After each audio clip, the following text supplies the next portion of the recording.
Very good morning students. How are you? I hope all of you will be fine.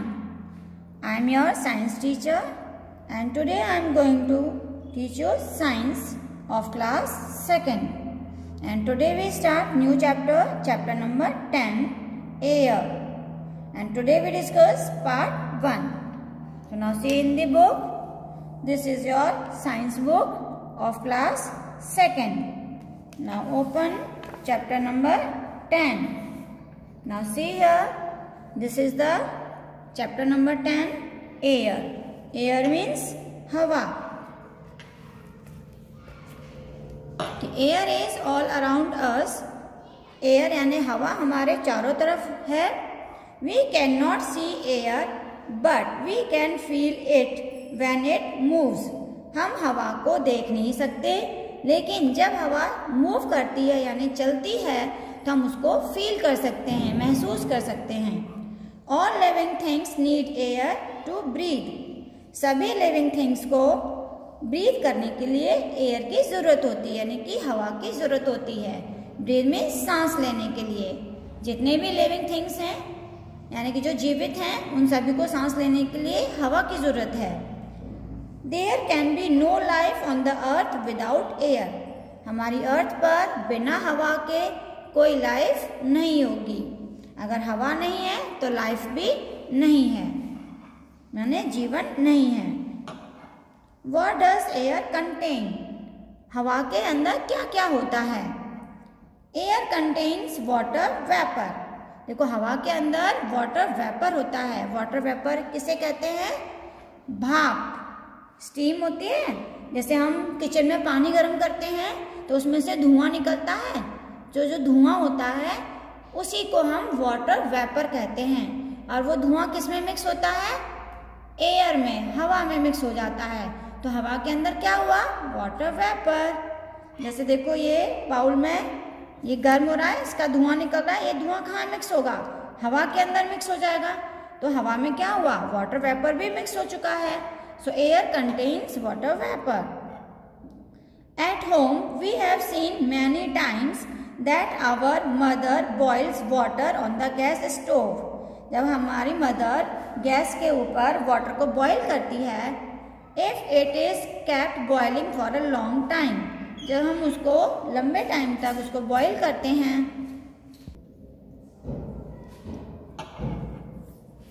जब हम water को long time तक boil करते हैं, no water will remain in the pan.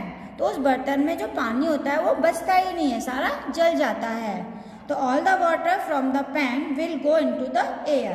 तो जो pan का हमारा वाटर था यानी कि जो बर्तन में हम पानी गर्म कर रहे थे तो वो कहाँ चला गया? वो वाटर वेपर बन के हवा में मिक्स हो गया. Heat changes water into gas called water vapour. जो पानी है वो गर्म होकर गैस में चेंज हो जाता है, यानी कि धुआं सा बन जाता है, उसे कहते हैं हम water vapour. This gas mix in the air and we can not see it. और ये हवा में मिक्स हो जाती है जिसे हम नहीं देख सकते. Air always has some water vapour in it. हवा के अंदर हमेशा कुछ ना कुछ मतलब थोड़े वाटर वेपर जरूर प्रेजेंट होते हैं. Now next is air contains dust particles, यानी धूल के कण. जो धूल होती है उसके छोटे छोटे पार्टिकल्स हवा के अंदर मिक्स होते हैं. When sunlight comes into the room, जब सूरज की रोशनी हमारे रूम के अंदर आती है, थ्रू अ स्मॉल गैप, यानी कि कहीं से भी थोड़ी सी जगह मिलती है, जैसे हमने रूम को पूरा बंद कर दिया और कहीं से भी थोड़ी सी जगह मिलती है तो वहाँ से धूप अंदर आने लगती है. तो जब उस थोड़ी सी जगह में से सन की रोशनी हमारे रूम के अंदर आती है तो we can see small dust particles floating in the air. तो उस रोशनी में हमें धूल उड़ती हुई दिखाई देती है, यानी कि वो क्या है? डस्ट के पार्टिकल्स हैं, यानी कि धूल के छोटे छोटे कण हैं जो हवा में उड़ते हुए दिखाई देते हैं. When the wind blows it carries dust particles with it. और जब बच्चों हवा चलती है तो हवा के साथ जो जमीन पर धूल होती है वो भी उड़ती है हवा के साथ, वो हवा में मिक्स हो जाती है. Even when we sweep our houses और रोड्स, और जब हम अपने घर में स्वीप करते हैं, यानी कि झाड़ू लगाते हैं या रोड पर झाड़ू लगाते हैं, तो the dust particles mix with air. तो जो धूल होती है, हमारे घर की धूल या रोड पर जैसे वो स्वीपर होते हैं, झाड़ू लगाते हैं तो धूल उड़ती है, और वो धूल कहाँ मिक्स होती है? हवा के अंदर मिक्स हो जाती है। तो हवा के अंदर क्या हुआ? डस्ट पार्टिकल्स यानी धूल जो थी वो हवा में मिक्स हो गई। इसी तरह से नेक्स्ट है air contains smoke. Smoke means धुआं। देखो ये धुआं दिखाई दे रहा है आपको, तो ये धुआं जो बाहर निकलता है किस में मिक्स होता है? एयर में, हवा में। तो हवा के अंदर स्मोक भी होता है यानी धुआं भी होता है। द स्मोक फ्रॉम व्हीकल्स यानी जो हमारी गाड़ियां होती हैं, रोड पर गाड़ियां होती हैं, कार, ट्रक, जीप, बस, मोटरसाइकिल, ये सब क्या है? व्हीकल्स। तो जब ये रोड पर चलते हैं और ऑटो भी चलते हैं तो उनमें से धुआं निकलता है यानी स्मोक निकलता है। इसी तरह से जो बड़ी बड़ी फैक्ट्रीज होती हैं, है ना, उनमें से भी क्या निकलता है? धुआं निकलता है। तो it goes up into the air. देखो ये धुआं निकल के कहाँ जाता है? ऊपर जाता है और हवा में मिक्स हो जाता है। It make the air impure. और ये हवा में मिक्स होने के बाद जो एयर होती है वो गंदी हो गई यानी इम्प्योर हो गई। तो वो हवा को इम्प्योर कर देता है यानी कि अशुद्ध कर देता है, गंदा कर देता है, और उसके साथ साथ पॉइजनस यानी जहरीली, हवा जो है वो जहरीली हो जाती है। Smoking is not only a bad habit. और कुछ तो आपने देखा होगा कि जो पर्सन होते हैं यानी कि कुछ इंसान ऐसे होते हैं जो बीड़ी, सिगरेट ये भी पीते हैं, तो उसमें से भी धुआं निकलता है, तो उसे कहते हैं स्मोकिंग हैबिट। तो स्मोकिंग हैबिट जो होती है वो बैड हैबिट होती है। It also pollutes the air. और ये जो स्मोक है ये हमारी एयर को पॉल्यूट करता है यानी गंदा करता है। Now next is air has germs. Germs यानी बीमारी फैलाने वाले कीटाणु, जिन्हें हम जर्म्स कहते हैं। देखो जैसे ये इनको खांसी आ रही है, जब हम खांसते हैं या छींकते हैं तो हमारे माउथ और नोज से एयर बाहर निकलती है, और उस एयर के साथ साथ जैसे हमने खांसा तो खांसी के जो जर्म्स होते हैं वो बाहर निकलते हैं। छींकने से हमारी नोज से एयर बाहर निकलती है, उसमें से भी कीटाणु बाहर निकलते हैं।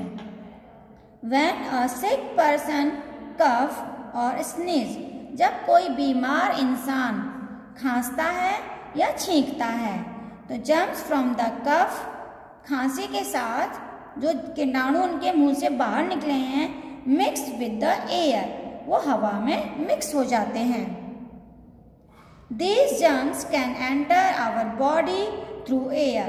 और हवा में ये जो कीटाणु मिक्स हो चुके हैं, जब हेल्दी पर्सन सांस लेता है तो सांस के साथ वो कीटाणु यानी जो जर्म्स हैं वो हमारी बॉडी में अंदर आ चले जाते हैं, और फिर वो हमें भी बीमार कर देते हैं। एंड मेक अस सिक यानी हमें बीमार कर देते हैं। दस वी शुड ऑलवेज यूज, इसलिए हमें हमेशा यूज करना चाहिए। क्या यूज करना चाहिए? हैंडकरचीफ यानी हैंकी। तो जब भी हमें कफ यानी खांसी आती है, स्नीज यानी या छींक आती है, तो हमें हैंकी यूज करना चाहिए। हैंकी को क्या हम पूरा नाम क्या है? Handkerchief. Garbage and open gutters produce foul gases and germs. और बच्चों जैसे कहीं कूड़ा इकट्ठा होता है या जो गटर होते हैं वो खुले हुए होते हैं, उनमें से गंदी गंदी स्मेल आती है, तो उनके अंदर जो सड़ता है उसकी जो गंदी स्मेल है उसमें बहुत सारे जर्म्स होते हैं, बीमारी फैलाने वाले कीटाणु होते हैं। They also make the air impure and unhealthy. और वो जर्म्स भी हवा में मिक्स होकर हवा को इम्प्योर कर देते हैं यानी गंदा कर देते हैं, अशुद्ध कर देते हैं, और उसे अनहेल्दी बना देते हैं। क्योंकि उस हवा में जब हम सांस लेते हैं तो हम भी बीमार हो जाते हैं। Now how we can get fresh air. अब हम फ्रेश एयर कैसे ले सकते हैं? We must breathe in clean and fresh air. हमें हमेशा साफ और ताज़ी हवा में सांस लेनी चाहिए। Plants make air clean and fresh. जो प्लांट्स होते हैं, पेड़ पौधे होते हैं, वो हवा को साफ रखते हैं और ताज़ा बनाए रखते हैं। We should grow more green plants around us. इसलिए हमें हमारे चारों तरफ ज़्यादा से ज़्यादा पेड़ लगाने चाहिए। We should keep doors and windows open to let the fresh air come in. हमें अपने घर के खिड़की और दरवाजे ताज़ी हवा आने के लिए खुले रखने चाहिए। We should not cover our face when we sleep. जब हम सोते हैं तो हमें अपना फेस कवर नहीं करना चाहिए।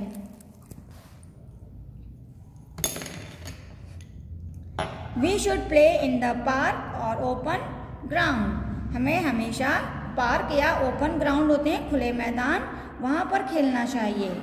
Vehicles give out a lot of smoke. जो व्हीकल्स होते हैं, यानी कि जो गाड़ियाँ होती हैं, वो बहुत सारा धुआं बाहर निकालती हैं। We should check them regularly. इसलिए हमें अपने व्हीकल्स की रेगुलरली चेक करवाना चाहिए, जिससे कि कम स्मोक निकले। Houses and factories should have tall chimneys. हम घर में चिमनी लगाते हैं या जो फैक्ट्रीज में चिमनी होती हैं, वो ज़्यादा से ज़्यादा टॉल यानी लंबी होनी चाहिए। Then the smoke will go up, जिससे कि जो उनका धुआं है वो ऊपर चला जाए। So next properties of air we will discuss in next videos. So thank you. Have a nice day.